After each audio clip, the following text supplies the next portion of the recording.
26, 27 September resolving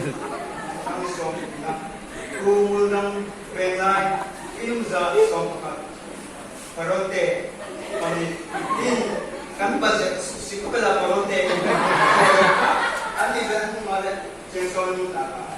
kita deun ko magi mabda susiran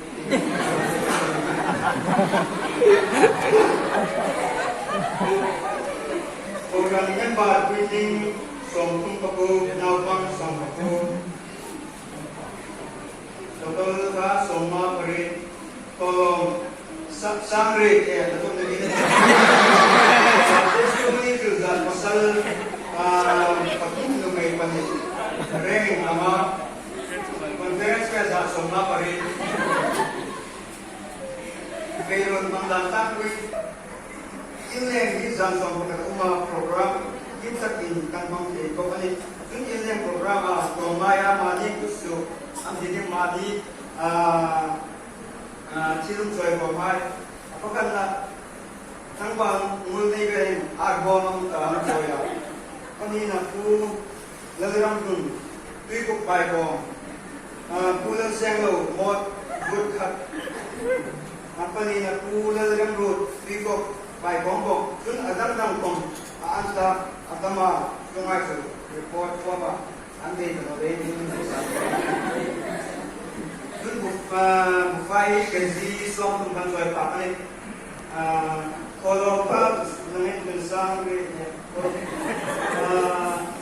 kolo sang ni za so ma ne ke ko da ko na ku da da ni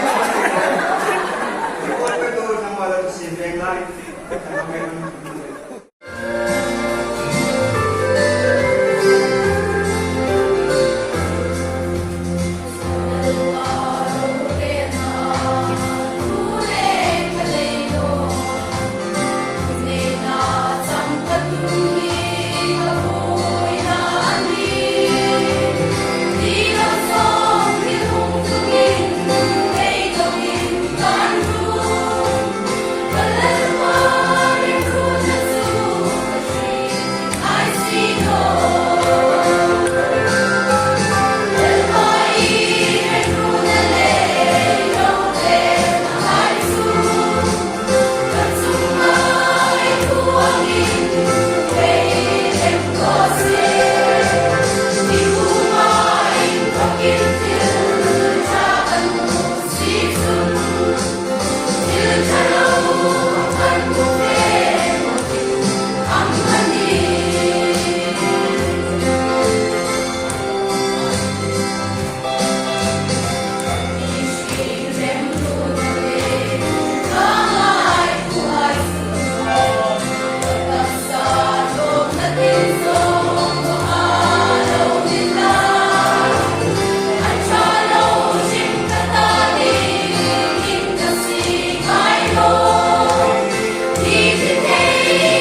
kai su si pai thak ang dingan buiro si payaw din atang chu asuk lo dingan si pai tu pagin to lain idam su pasang lain as lain lalwa ang sampai rosen ho din no tong nang lalwa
milestone sa gobyerno.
Voy a dar un poquito